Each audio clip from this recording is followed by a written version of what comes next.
Last night's Rochester Public Schools school board meeting turned into a heated discussion about critical race theory.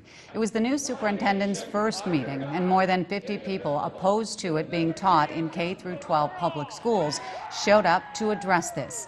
It was not a topic on the board's agenda, but certainly was the topic residents wanted to talk about and did during the public comment portion of last night's meeting.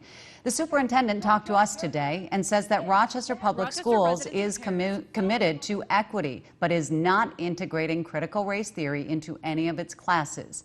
So then why are so many people upset about this? ABC 6 News reporter Emily Pofall joins me in studio now to explain what critical race theory is and why people are so concerned. Emily?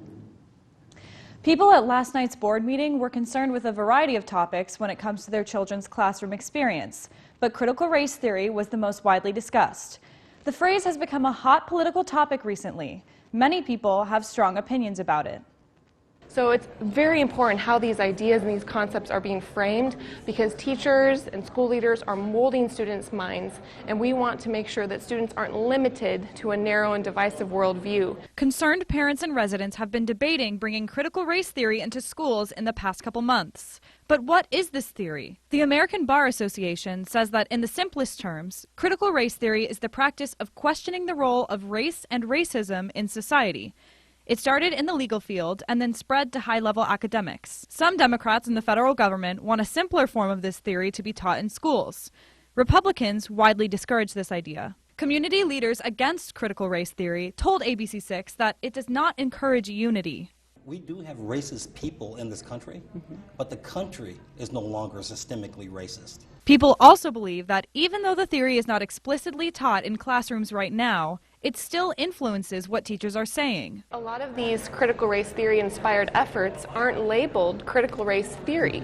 And so it's important for parents to know what to look for and how this could creep up into the classroom in different ways. In our area, however, there is no specific evidence that critical race theory has directly influenced classroom curriculum. Officials say there is no plan to change that, but they are dedicated to equity. Creating those inclusive, positive, challenging environments for all kids, and you cannot do that in the United States today if you're not willing to listen and learn about issues of race, culture, and ethnicity. Now, ABC 6 News confirmed with Rochester, Austin, Byron, Albert Lea, and Mason City Public Schools that there are no current plans to involve critical race theory in K-12 curriculum. But some residents told us that speaking out against critical race theory is a kind of preventative measure so that it doesn't happen in the future.